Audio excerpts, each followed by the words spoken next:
તો છોટાઉદેપુરના નસવાડીમાં સતત વરસાદના કારણે ખેડૂતોની માઠી દશા બેઠી છે। નસવાડી નજીક આકોના ગામે રીંગણની ખેતી કરતા ખેડૂતોને મોટું નુકસાન થયું છે। સીમમાં રીંગણના ઊભા પાકમાં ખેડૂતે ટ્રેક્ટર મારી દીધું। ખેડૂતોના જણાવ્યા મુજબ સતત વરસાદના કારણે રીંગણના પાક ઉપર લાગ આવે ત્યારે વરસાદ પડતા ફૂલ ગરી પડતા હોય છે, જેને લઈને રીંગણની ખેતીનો સમય નીકળી જતા તેમાં નુકસાન થયું છે, જેથી ખેડૂતને આખા ખેતરમાં ઊભા છોડને ઉખેડી નાખવા માટે મજબૂર બનવું પડ્યું। ખેડૂતો સરકાર પાસે વળતરની માંગ કરી રહ્યા છે। રીંગણમાં ભારે વરસાદથી ફાલ આવે ને ગરી જાય, ફાલ આવે ને ગરી જાય। નાકાના શેરે નીચાણવાળા ભાગમાં બધી રીંગણ હુકા ગઈ, એટલે પછી આ ટ્રેક્ટર મારી કાઢી નાખી। સુરેન્દ્રનગરના સાયલાથી ચોટીલા તરફ જતી પીવાના પાણીની પાઇપલાઇનમાં ભંગાણ સર્જાતા પાણીનો વેડફાટ થયો છે। પીવાના પાણીની પાઇપલાઇનના વાલ્વમાં ખામી સર્જાતા ભંગાણ સર્જાયું છે। અંદાજે 25 ફૂટ ઊંચા પાણીની ફુવારા ઉડતા આસપાસથી પસાર થતા વાહન ચાલકો અને લોકો પણ એકત્રિત થઈ ગયા હતા। એક તરફ લોકોને પીવાનું પૂરતું પાણી નથી મળતું, જ્યારે બીજી બાજુ હજારો લીટર પાણીનો વેડફાટ થતાં તંત્ર સામે રોષ જોવા મળ્યો। તો સાયલા મામલતદાર તેમજ પાણી પુરવઠા વિભાગની ટીમને જાણ કરતા પાણીનો પ્રવાહ બંધ કરાવ્યો। બનાસકાંઠા જિલ્લાના થરાદ તાલુકાના ખેડૂતોને રાતા પાણીએ રોવાનો વારો આવ્યો છે। થરાદ તાલુકાના ગણેશપુરા ગામ, જ્યાં કુદરતી આફતે ખેડૂતોની સ્થિતિ ખરાબ કરી દીધી છે। ખેતરો પાણીમાં ગરકાવ થઈ ગયા છે। વરસાદના પાણીની સાથે સાથે આજુબાજુના ગામોના ખેતરોમાંથી પણ પાણી વહી આવ્યું છે। ખેતરોમાં ઉભેલો પાક પાણીમાં ડૂબી ગયો છે। પરિણામે ગામના લગભગ 200 એકર ખેતીની જમીન સંપૂર્ણપણે પાણીમાં ગરકાવ થઈ ગઈ છે। 2 દિવસના ભારે પવન અને વરસાદે તેમનો આખો પાક નષ્ટ કરી નાખ્યો છે। આટલા પાણી ભરાતા ખેડૂતોની શિયાળુ સિઝન પણ નિષ્ફળ જશે, જેથી ખેડૂતો સરકાર પાસે જમીન ધોવાણ તેમજ પાક નિષ્ફળ માટેની સહાયની આશ રાખીને બેઠા છે। મારે મેં હેડા અને વાવી હતી મગફળી, મોણા પર પૈસા લાવીને વાવી હતી। અત્યારે મારું પાક જે ખૂબ ખરાબ થઈ ગયું છે।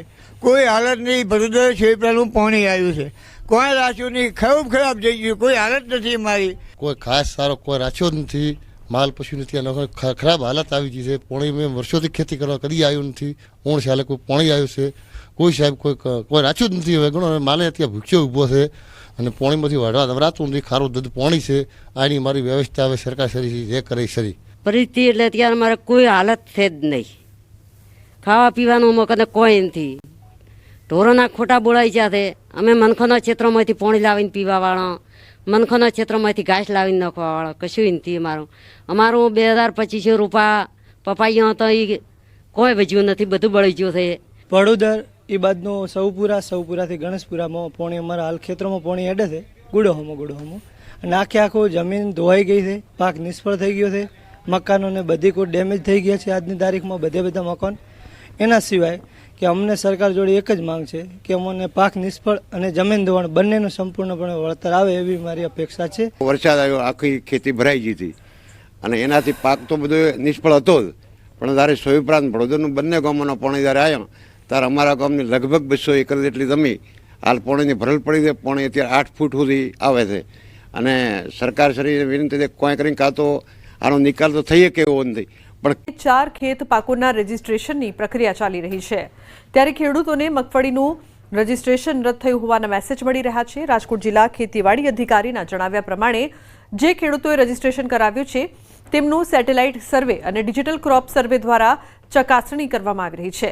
આ વેરિફિકેશન પ્રક્રિયામાં 10% ખેડૂતોને એવો મેસેજ મોકલવામાં આવ્યો છે કે રજીસ્ટ્રેશન રદ કરવામાં આવ્યું છે, જો કે આ માત્ર ખરાઈ કરાવવાનો જ એક ભાગ હોવાનું જણાવ્યું। ખેડૂતોએ આ મેસેજને લઈને મૂંઝાવાની જરૂર નથી। જે ખેડૂતે મગફળીનું વાવેતર કર્યું હોય અને આમ છતાં પણ જો તેમને આવા મેસેજ આવ્યા હોય તો તે પહેલા ગ્રામ સેવકને આ બાબતે જાણ કરી પોતાના પાકનું વેરિફિકેશન કરાવી લેવા કહ્યું। ગત વર્ષની જેમ જ આ વખતે પણ ટેકાના ભાવે વેચાણ માટે જે ખેડૂતોએ નોંધણી કરાવી હતી એમાં સર્વે નંબરનું સેટેલાઇટ ઇમેજ અને ડિજિટલ ક્રોપ સર્વે સાથેની સરખામણી કરી અને મગફળી વાવેતરની ચકાસણી કરવામાં આવી રહી છે। આ વેરિફિકેશન પ્રક્રિયામાં 10% જેટલા જ એવા કેસીસ છે કે જેમાં SMS મોકલવામાં આવ્યો છે, રજીસ્ટ્રેશન રદ કરવામાં આવ્યું છે, પણ એમાં ખેડૂતોએ બિલકુલ કોઈ ચિંતા કરવાની જરૂર નથી, કેમ કે આ એક એને ખરાઈ કરાવવાનો જ ભાગ છે। જગતનો તાત ફરી મુશ્કેલીમાં મુકાયો છે। રાજકોટમાં ટેકાના ભાવ માટે રજીસ્ટ્રેશન રદ થયા છે। રામનગર ગામના ખેડૂતોના રજીસ્ટ્રેશન રદ થયા છે. સેટેલાઇટ ઇમેજમાં મગફળીનો પાક ન દેખાયો. રજીસ્ટ્રેશન રદના ખેડૂતોના મોબાઈલમાં મેસેજ આવ્યા. મગફળી હોવા છતાં રજીસ્ટ્રેશન રદ થયું હોવાનો દાવો કરવામાં આવ્યો છે. ટોટલ મગફળીનું વાવેતર જ છે, બીજું કોઈ વાવેતર જ નથી. તમે જોઈ શકો છો સાહેબ, ટોટલ મગફળીનું વાવેતર જ છે. રજીસ્ટ્રેશન અમે 5 તારીખની કરાવેલું છે અને 15 તારીખના સાંજના મેસેજ એવો મળેલો છે કે તમારી આ સર્વે નંબર ઉપર મગફળીનું વાવેતર નથી, એવો મેસેજ અમને મળેલો છે. અમારા બંને ગામમાં અત્યારે 17-18 જણાને આવા મેસેજ આવ્યા છે કે જેમાં ઓલરેડી મગફળીનું વાવેતર કરેલું છે અને ડિજિટલ સર્વેમાં એવું કહે છે કે મગફળીનું વાવેતર નથી બતાવતું, જેથી કરીને ખેડૂતને હાલાકી ભોગવવી પડે છે. એક બાજુ ખેડૂતને લાઇનમાં ઊભું રહેવાનું ખૂટતું નથી, ખાતર લેવા જાવ તો લાઇનમાં ઊભું રહેવું પડે છે. સાથે સાથે હવે રજીસ્ટ્રેશનનો સમય આવે ત્યારે રજીસ્ટ્રેશનમાં પણ ખેડૂતોને લાઇનમાં ઊભું રહેવું પડે છે. ત્યારે માંડ રજીસ્ટ્રેશન થાય છે. માંડ રજીસ્ટ્રેશન થઈ ગયા પછી આવા મેસેજ આવે છે કે ભાઈ તમારે રજીસ્ટ્રેશન કરાવેલું છે, તેમાં તમારે મગફળી વાવેલી એવો કોઈ પુરાવો નથી મળતો સરકારને.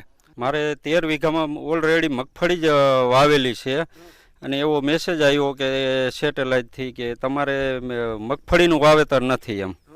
તો હવે આનું શું કરવું એ અમને ખેડૂતને તો શું ખબર પડે. તો અમે તો સર્વેને કીધું કે તો તમે ફોટા પાડીને પાછો દાખલો કઢાવીને એ બધું તમારે નવી ફાઇલ બનાવવી જોશે. તો અમારે કામ કરવું કે અત્યારે આ ફાઇલો જ બનાવ્યા કરવી. કેટલાક ખેડૂતોને આવા મેસેજ અત્યારે આવી રહ્યા છે કે તેમને જે મગફળી માટેનું રજીસ્ટ્રેશન કરાવ્યું હોય તે જમીન સાથે જે તે સર્વે નંબર સાથે મેચ નથી થતી. ત્યારે આ શિવલાલભાઈ નામના ખેડૂત છે કે જેમને જે છે પોતાના ખેતરમાં 12 વીઘા ખેતરમાં જે છે મગફળીનું વાવેતર કર્યું હતું અને આમ છતાં પણ એમને જે મેસેજ એવો મળ્યો હતો કે તેમના ખેતરમાં જે છે સર્વે નંબર સાથે તેમ મેચ નથી થતું અને એમના કારણે તેમનું રજીસ્ટ્રેશન રદ કરવામાં આવી રહ્યું છે. 12 વીઘાનું આ ખેતરમાં જે છે મગફળીનો પાક ઊભો છે અને અહીંયા મગફળી ન હોવાનો જે છે એ સેટેલાઇટ ઇમેજમાં સામે આવ્યું હતું. ત્યારે કે ખેડૂતો છે તે હેરાન પરેશાન થઈ રહ્યા છે, કેમ કે અત્યારે ખેતરમાં સિઝન છે તે પૂરજોશમાં ચાલી રહી છે. એક બાજુ જે છે ખેડૂતો પાસે સમય નથી હોતો પૈસા દે અને જે છે એ મજૂરો પાસે કામ કરાવતા હોય છે. એવા સમયે જ જ્યારે કચેરીના ધક્કા ખાવાના આવતા હોય છે ત્યારે ખેડૂતોમાં પણ ક્યાંક નારાજગી જોવા મળતી હોય છે અને આ નારાજગીનું સ્પષ્ટ કારણ છે કે જે સેટેલાઇટ ઇમેજમાં જે દર્શાવવામાં આવ્યું છે તે જે છે બેદરકારીના કારણે ખેડૂતો છે તે ક્યાંક ને ક્યાંક ભારે હેરાન પરેશાન થતા હોવાનું અત્યારે જે છે એ સામે આવી રહ્યું છે. સાથે ખેડૂતોમાં પણ ક્યાંક આક્રોશ છે તે જોવા મળી રહ્યો છે. હાર્દિક જોશી, ન્યૂઝ 18 ગુજરાતી, કણકોટ. કરશે સરેન્ડર. પોપટલાકા હત્યા કેસમાં સરેન્ડર કરશે. અમિત ખૂંટ કેસમાં ગોંડલ પોલીસ કરશે ધરપકડ. તો સરેન્ડર કર્યા બાદ ગોંડલ પોલીસ કબજો મેળવશે. જૂનાગઢ જેલ બહાર ગોઠવાયો છે પોલીસ બંદોબસ્ત. મહત્વપૂર્ણ સમાચાર પ્રાપ્ત થઈ રહ્યા છે. અમિત ખૂંટ કેસમાં ગોંડલ પોલીસ છે તે ધરપકડ કરશે તેવી માહિતી. સરેન્ડર કર્યા બાદ ગોંડલ પોલીસ કબજો મેળવશે. ઉલ્લેખનીય છે કે જૂનાગઢ જેલ બહાર પોલીસ બંદોબસ્ત ગોઠવાયો છે. જે પ્રકારથી 3 વાગ્યાના સમયની વાત કરવામાં આવી હતી તો અનિરુદ્ધસિંહ જાડેજા સરેન્ડર કરશે.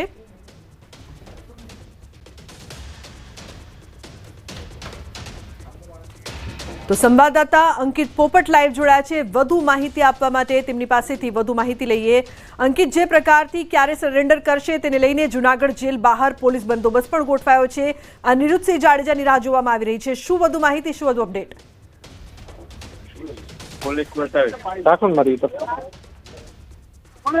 જી અંકિત. જી ચોક્કસ. સૌપ્રથમ તો આપને હું મારી પાછળના દ્રશ્યો છે તે બતાવવાનો પ્રયત્ન કરી રહ્યો છું. હાઈકોર્ટના આદેશ અનુસાર જે અનિરુદ્ધસિંહ જાડેજા હાઈકોર્ટના આદેશ અનુસાર જે અનિરુદ્ધસિંહ જાડેજા છે તે જૂનાગઢ જેલ ખાતે હાજર થવાના છે. સાંજના 4 વાગ્યા સુધીમાં તેઓ હાજર થઈ શકે તે પ્રકારની સૂત્રો દ્વારા માહિતી છે મળી છે.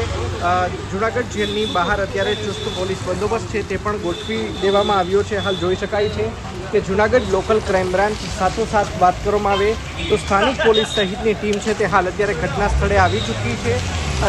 પોપટ લાખા સુરક્ષા કેસની અંદર જે છે તે હાઈકોર્ટના આદેશ અનુસાર અનિરુદ્ધસિંહ જાડેજા છે તેમને હાજર થવાનું છે અને હાજર થવા માટે તેઓ પોતાના સમર્થકો છે સાથોસાથ પોતાના અંગત વ્યક્તિઓ છે તેમની સાથે તે અહીં આવી પહોંચશે. જોઈ શકાય છે કે ચુસ્ત પોલીસ બંદોબસ્ત છે તે પણ ગોઠવી દેવામાં આવ્યો છે. અગાઉ આ કેસની અંદર 18 વર્ષની સજા છે તે અનિરુદ્ધસિંહ જાડેજા છે તે કાપી ચૂક્યા છે અને 2018ની અંદર તેમને સજા માફી આપવામાં આવી હતી. જોકે ત્યારબાદ પોપટ લાખા સોરઠિયાના જે પૌત્ર છે હરેશ સોરઠિયા તેમના દ્વારા હાઈકોર્ટની અંદર અરજી કરવામાં આવી હતી અને જે અરજીને પગલે જે અગાઉ જે સજા માફી મળેલી હતી તે હાઈકોર્ટ દ્વારા રદ કરવામાં આવી છે. જી બિલકુલ અંકિત, આભાર સમગ્ર માહિતી બદલ.